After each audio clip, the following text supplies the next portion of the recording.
Thank you, Right Honourable Speaker. It seems UPC has become inconspicuous these days, that we are not noticed, we are not seen. But Mr. Speaker, I would like to take this opportunity to join you and the House and the rest of Africa in sending our personal condolences to the family and to the Republic of Kenya for the loss of a great dear friend of the Uganda People's Congress in the name of Raila Amolo Odinga. Mr. Speaker, you mentioned that parties have given out their manifestos. As Uganda People's Congress, our manifesto has not yet been released. But when I listen to the debate going on here, I think our manifesto is desperately needed. As UPC, our record is clear. When it came to education and the question of equity, it did not matter which corner of Uganda you were, you had an opportunity to succeed. The purpose of delivering education is to create the next generation to move forward. And UPC in 2006, we are the ones who came up with the first concept of the student loan. And our concept was, we are investing in the greatest asset which Uganda has, which is its people. So when you have a student who has an opportunity or who has the ability, we must invest in that student so that they can succeed. How we recover the money later is when that student has succeeded. So when you've lost the purpose, you're not going to succeed on this issue of quota. What? You've lost the purpose. It must be for the people. And if it's not for the people, you're wasting all our time. I should be saying this on the campaign trail. But I'm tired here. I am tired because people are not comfortable with such a message. Uganda is ready for this message. I am seeing the front bench here looking as if they've been struck by lightning. Speechless. But Mr. Speaker, I have made it clear that in this campaign, even if you decide to lock me out, I'm not going quietly. I am not going quietly, and the facts which are necessary for the development of Uganda are going to be heard. Whether you lock up Akena, whether you refuse Akena, I am going to make sure that those facts are heard and that the people of Uganda get a better deal. We cannot keep going around in circles. Equity. Do you understand equity? They don't seem to understand equity. And therefore, as we come to an election, we must be able to have a conversation which moves us forward. Akena is still in the waiting room. I am ready to run. Even if it is tomorrow, I am going to deliver a message of hope for the people of Uganda. We cannot continue this way. Mr. Speaker, before I conclude, I have Honorable Akena, I wanted it to be on record that you're not tied here.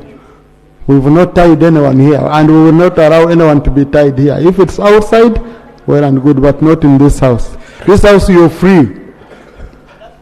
And that, yes, I greatly appreciate, and that is why my voice is being heard. And it's the only place I'm being heard. Because even right now, at least I've got internal affairs here. Police is refusing to clear me to move, although I have candidates nominated for local government. I cannot campaign for them. My members of parliament are going to be being nominated from Wednesday. I cannot campaign for them. They say that I'm not nominated. But I am a party president. I have been in this house for 19 years.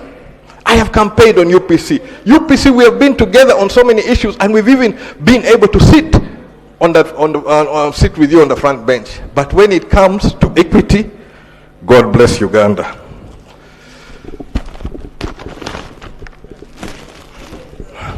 Mr. Speaker, sir, I have been holding on to your official jersey for Uganda motocross cranes. Oh, I had said this for UPC. When you see me in yellow, you know it's a national event. I will not be in yellow other than that. But Mr. Speaker, in 2024, I came on the floor requesting support of Parliament to send a team to Morocco. We went to Morocco. We returned as number 2 in Africa. This year, the competition was in Zimbabwe, and we're number 3 in Africa for this current year. And 2 of the students which Parliament took up, the young lady by the name of Helena Birungi was able to defend her individual championship as the junior women's champion for Africa. Fortunately or unfortunately, under the competition rules, I cannot compete in Uganda, but I can compete for Uganda in international events. Why? Because by virtue of being a president of the federation, I am an ex-official member of the highest appellant body. So there's fear of conflict of interest that if I'm competing for points, I cannot, it will affect the outcome. So I don't compete locally, but when I have a chance to wear this jersey, I will, and I do, at least try to represent Uganda. And on this point, I want to put this one also on record. When we had Chan, I was invited as a president of motorsport. I had my full jersey on, and it was my intention to kneel during the national anthem at Kololo airstrip, because I am at this moment carrying out a protest on why I have been denied to be nominated to contest for the presidency of the Republic of Uganda. But I failed to do it at Kololo Independence Grounds. Reason being, Kololo is where the Union Jack went down and the Uganda flag went up. And the person who was there to receive the instruments of power was my father.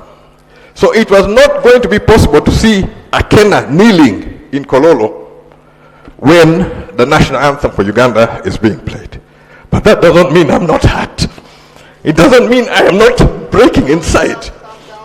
Please, I am asking this one, and I'm asking you people at the front bench, tell the president, stop this. It's wrong. It is wrong. UPC has been accused of rigging elections. This is a chance I have as Jimmy Akena to set that record straight. You won't even let me get past the gate. Is this an election or is this a farce? I'm ready to go through this for the sake of the people who support me, for the sake of UPC who has representatives here. But injustice and what you're doing is wrong. On record, the FIA, the international body for automobiles, and the international body for motorcycles are having their annual general assemblies, of which I intend to be there. And trust me, when the national anthem of Uganda is being played and we are there at the forefront, do not be surprised if you see Jimmy Akena on his knees. That is the way us in sports, we register our complaint. But what you've done to UPC, what you've done to Uganda, what you're doing to me is wrong. Let the record show it is wrong. I thank you, Right Honorable Speaker. Thank you.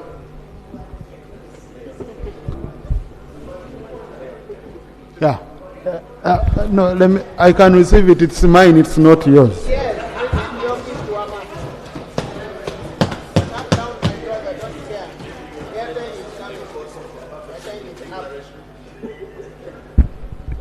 I wanted to go on record that issues of declaration will be handled later. Thank you, Honorable Akena. Honorable Akena invited me for the Power of Africa motor rally, and I saw the good work he's doing in terms of promoting sports in this country, and I saw promoting Uganda's name across the region. The international rally drivers who came to participate, they were all very, very full of praises for him and our country. So I want to thank you. Yeah. I forgot to mention that Uganda is the current Africa Rally champion. They got it in the last rally, which was held in Tanzania, but we are the current, Uganda holds the championship for the first time in 26 years. Thank you. On the issue you raised of your candidature, you have a platform under iPod, under which you work. I think you also have the party's consultative forum. These are issues for presidents at your level. But I remembered when I was reading, it was as if it was an internal UPC matter, internally as UPC resolving your matters. But I don't have much information about this. I would encourage that indeed, if there is any discussion is needed at iPod level, in case there is interference beyond the internal matters, can be handled at that level. That's what I would request. Honourable Minister for Justice, you wanted to comment on that? Mr. Speaker, the Honourable Jimmy Akena and I were born in the same year. I use shea butter.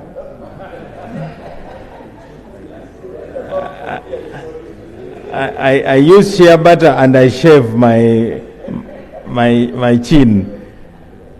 Mr. Speaker, our generation is really the generation that has the history of Uganda written on their bodies. Imagine you're born in 1967. When you are 4 years old, the government is overthrown in a military coup. When you are turning 12, about to join secondary school, another war goes on. When you are in O-level, you have a coup. Within a year, another violent takeover of government. So I want to state here that unless there is a consensus on rules of engagement in any country, human resources will continue to be wasted. We have a lot of gifted people in this country, but because of our kind of politics, human resources are wasted. You find people who should be serving the country are either dead, in exile, or in prison. So this is a matter that we have always been talking about as the Democratic Party, because for us, we have borne the brunt. Our leader was abducted and murdered. We should be crying the loudest. We have been victims of fraudulent elections. But what is clear is that as political parties, courts should be really avoided, because courts are very problematic.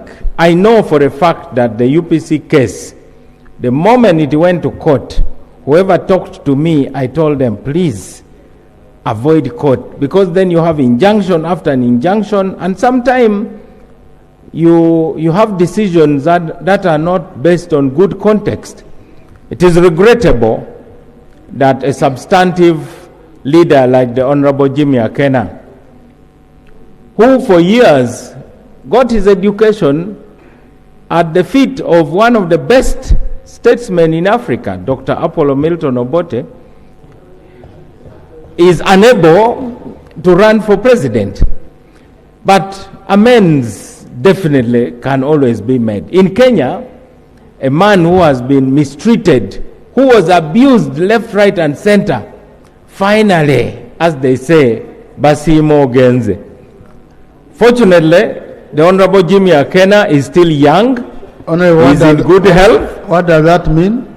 I'm saying some words in a certain language. I said that the situation of the Honorable Raila Odinga shows that it is in the nature of human beings not to appreciate the blessings they have until it is too late.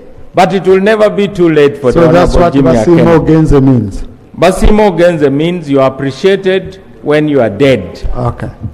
Finally, Mr. Speaker, as the current chair of the Inter-Party Organization for Dialogue Summit, I want to refer to a provision which enjoins us that in case of an internal conflict or disagreement in a member party, not even between two parties, in a member party, the Inter-Party Organization for Dialogue may, through its conflict resolution committee, intervene with a view to having the dispute amicably resolved.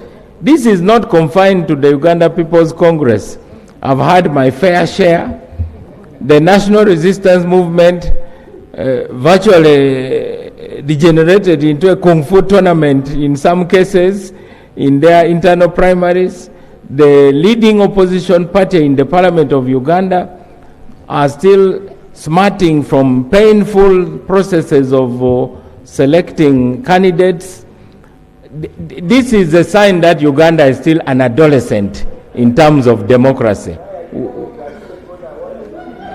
I'm looking at the speaker. The speaker is sitting at the same side with the Honorable Medad Segona. But I cannot look at the speaker without moving my head via the Honorable Segona. But I'm also looking at you, Gemma President. I think the Honorable Jimmy Akena's statement, which was heartfelt, is something that we should reflect about. I undertake, as the chair of IPOD, to communicate to colleagues in case there is anything we can do collectively to avoid this in future. But let's stick together. I want my honorable brother to know that whatever it takes, this is about Uganda. And let's do our best to put Uganda first. I thank you, Mr. Speaker. Thank you. Next item.